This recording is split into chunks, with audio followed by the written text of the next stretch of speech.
복음이란 세 가지거든요. 핵심 뼈대가 예수님이 누구신가 하는 거예요. 두 번째는 예수님이 하신 일이 우리가 무슨 관계가 있는가? 예수님이 십자가를 믿는다는 건 무슨 뜻인가?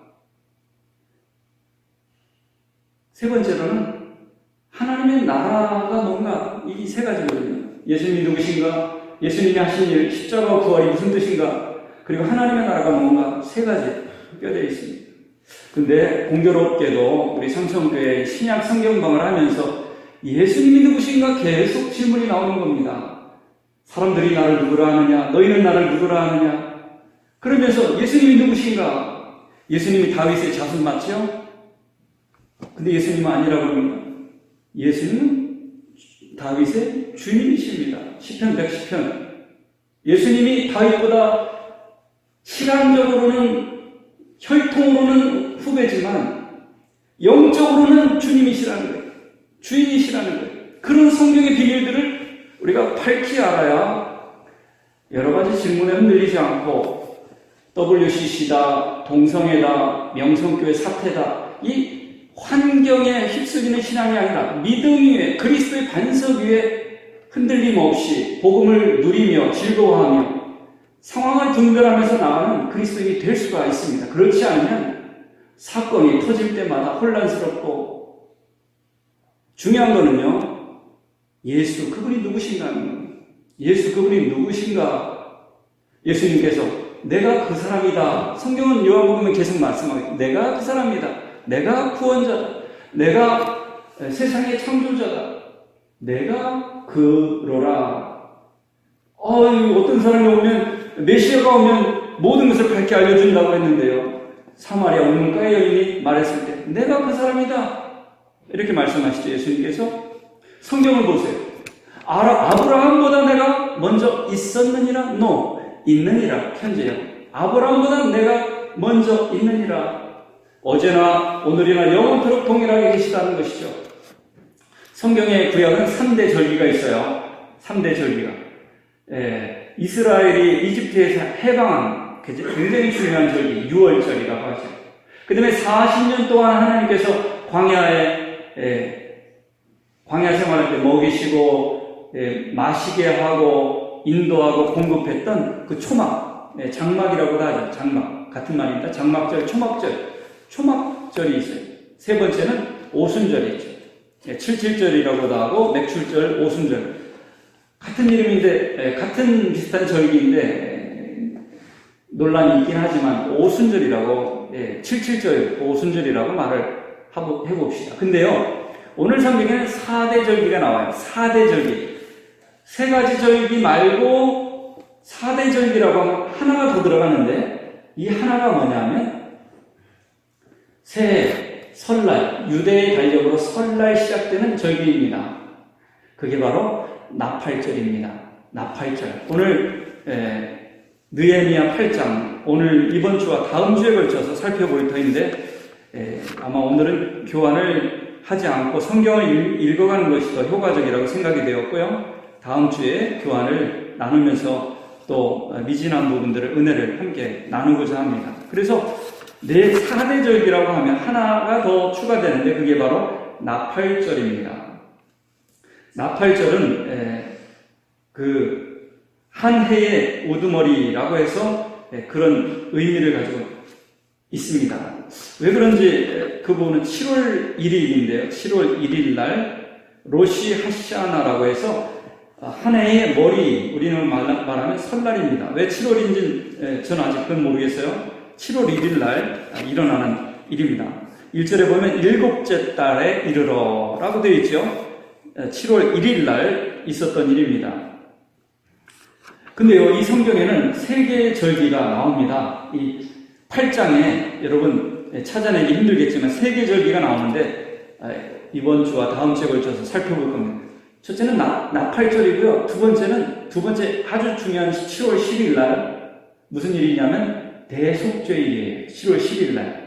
1년에 한 번씩 모든 죄를 대제사장이 속죄하는 대속죄일이 7월 10일이에요. 그리고 7월 15일 날이 바로 초막절이에요. 이 세 가지 절기가 한 달에 이루어지고 있는데 이 말씀 가운데 다 나타나 있습니다. 2절에 일곱째 달 초하루니까 나팔절이죠. 나팔절.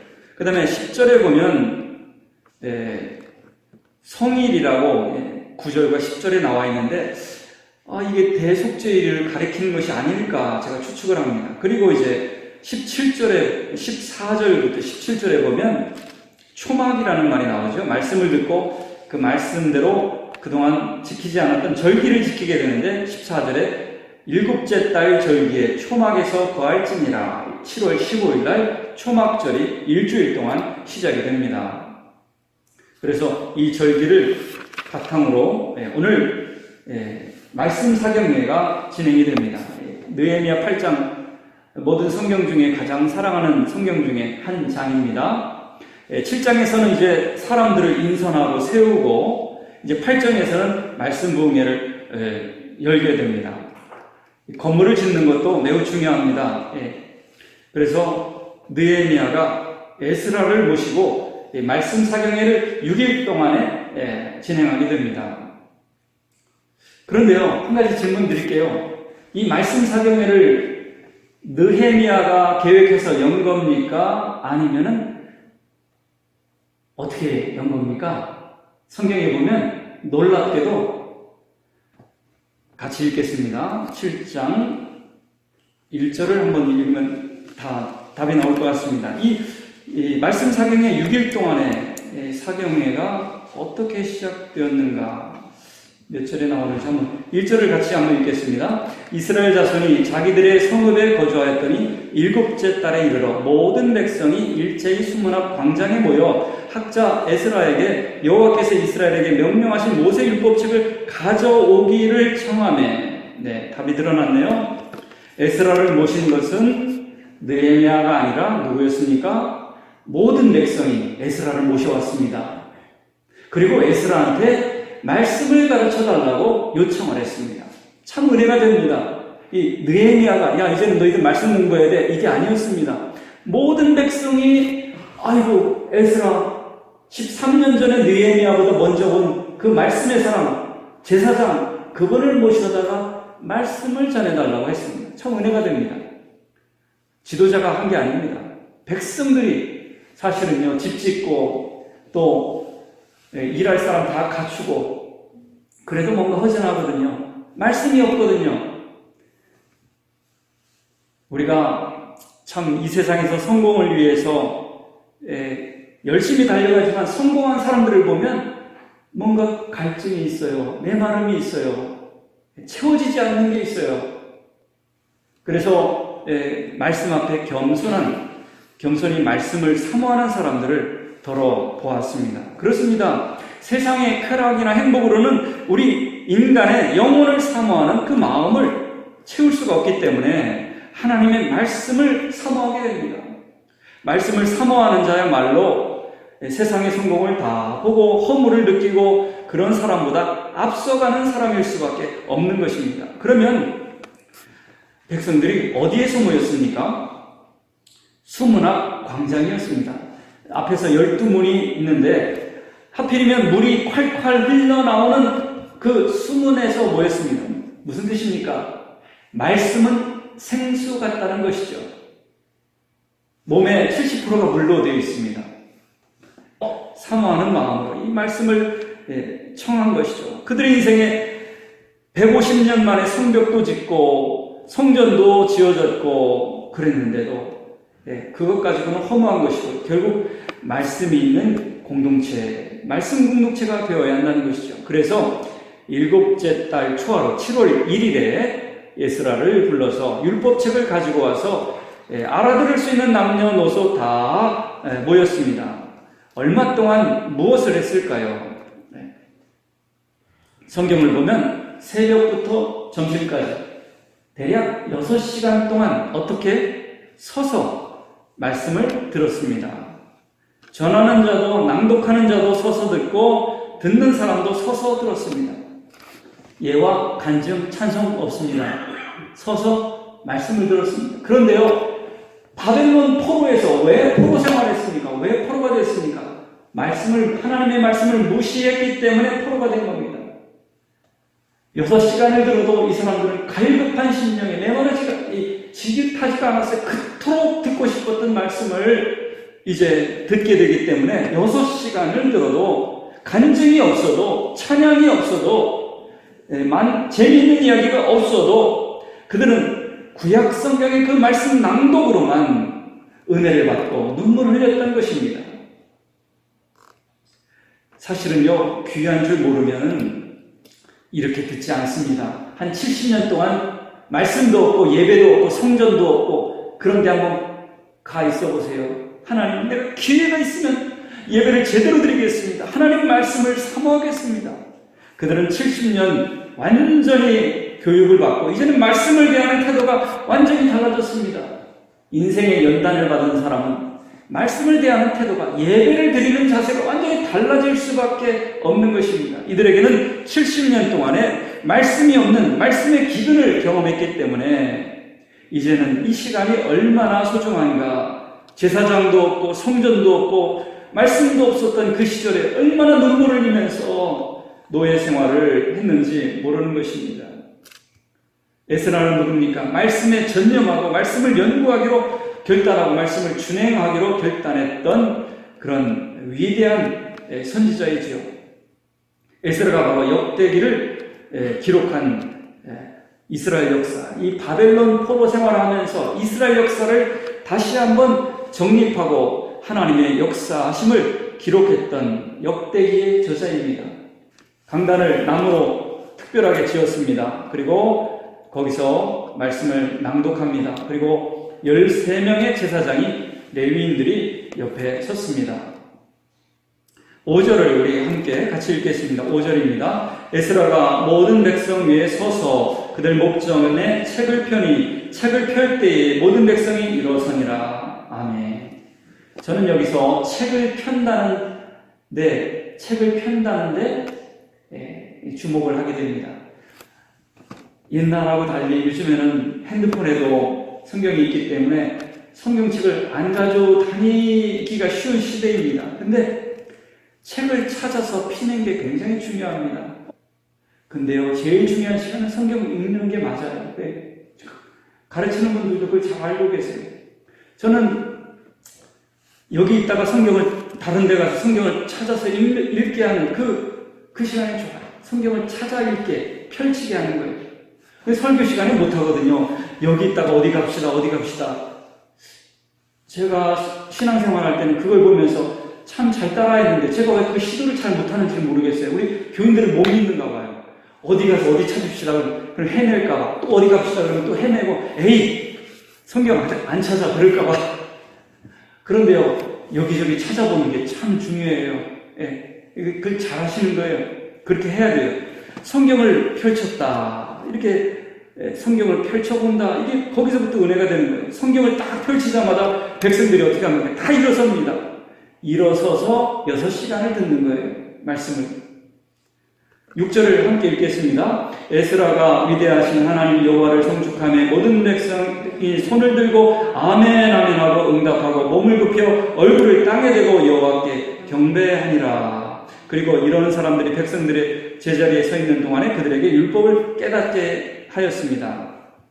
8절도 함께 읽겠습니다. 하나님의 율법책을 낭독하고 그 뜻을 해석하여 백성에게 그 낭독하는 것을 다 깨닫게 하니, 율법책을 낭독하고 뜻을 해석하여 백성에게 낭독한 것을 다 깨닫게 해주는 것을 보게 됩니다.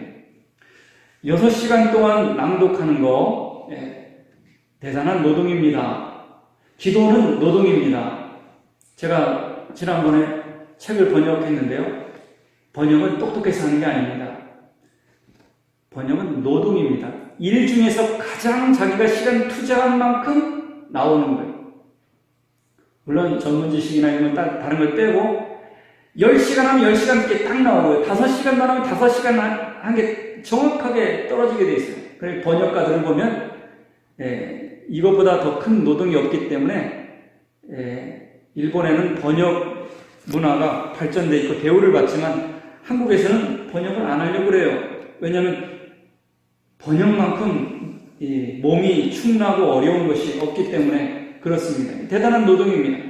낭독하는 것도 노동이에요. 우리가 화요일마다 성경을 낭독하고 있는데요. 저는 너무 신기해요. 이 한 주 한 주 지나갈 때마다 낭독하는 그 목소리에 뭔가 영적인 그런 흐름이 달라지고 다양해지고 풍성해지고 사람마다 읽을 때마다 마치 마라나타 찬양대의 아름다운 찬양을 듣듯이 그 내용들이 굉장히 새로워지는 것을 듣게 됩니다. 율법책을 그대로 낭독했습니다. 백성들이 어떤 결과가 있습니까? 9절을 함께 읽겠습니다. 백성이 율법의 말씀을 듣고 다 우는지라. 왜 울까요? 왜 울까요? 말씀대로 살지 않아서 그럴까요? 예. 하나님의 말씀을 받고 감동하고 뉘우치고 깨닫고 말씀 그대로 들으면서 깨달으면서 눈물을 흘리게 되는 거죠. 더군다나 이들은 자기 역사 아닙니까? 예.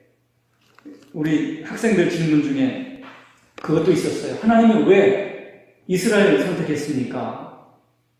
왜 이스라엘을 선택했습니까? 왜 편애하십니까? 그런 질문이 있어서 그거는 맥락을 모르는 것이다.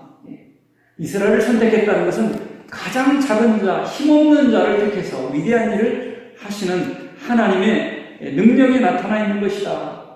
우리도 아무리 연약하고 약한 자도 하나님께서 버리지 아니하시고 하나님께 인생을 맡기면 위대한 인생이 될 수가 있다.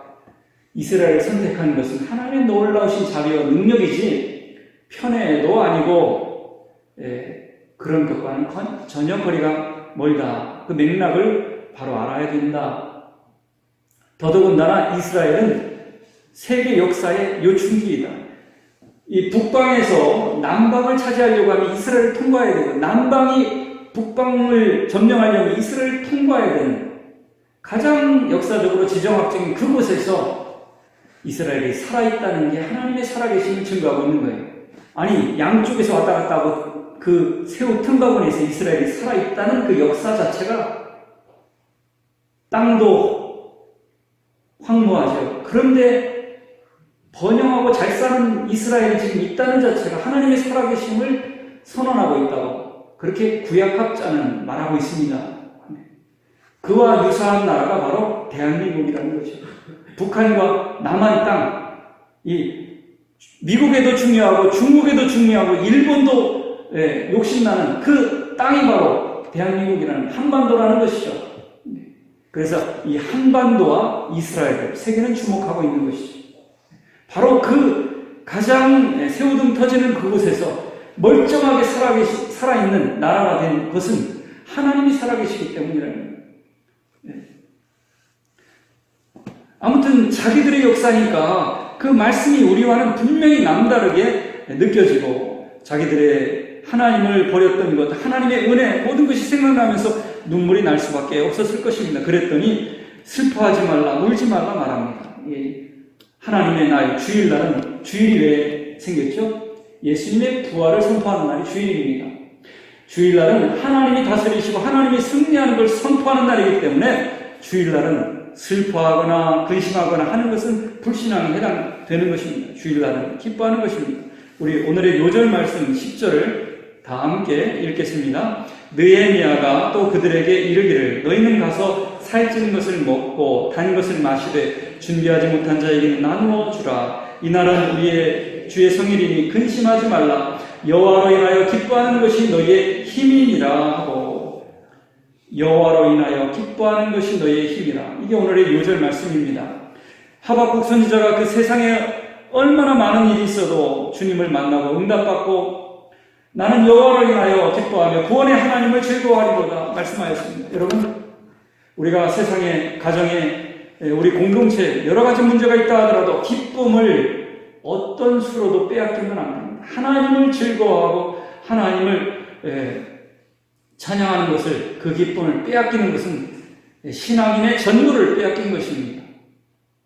우리가 아무리 환경이 어렵다 하더라도 환경 때문에 하나님이 주신 놀라운 은혜와 사랑을 놓쳐서는 안 됩니다.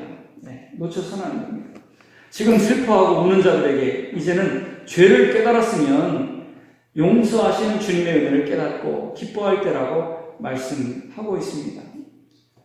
그래서 시편 37편 4절에 여호와로 인하여 기뻐하라고 그렇게 말씀하고 있고요. 하박국에도 말씀하고 있고요.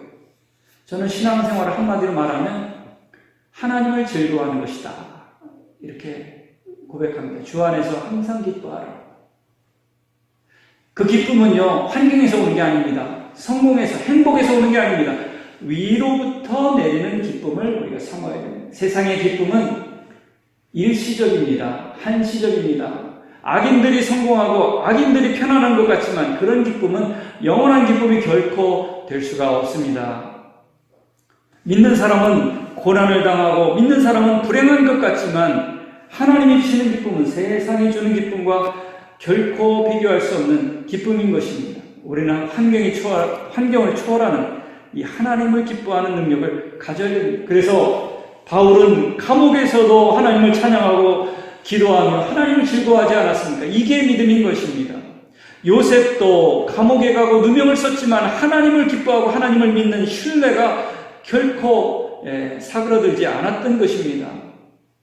우리는 환경이 어떠하다 할지라도 하나님으로 인하여 기뻐하는 것이 우리의 힘이 되어야 되는데 이 힘을 잃어서는 안 됩니다. 교회는 복음을 기뻐하고 복음을 누리고 복음을 즐거워하며 복음을 나눌 수 있어야 되는 겁니다.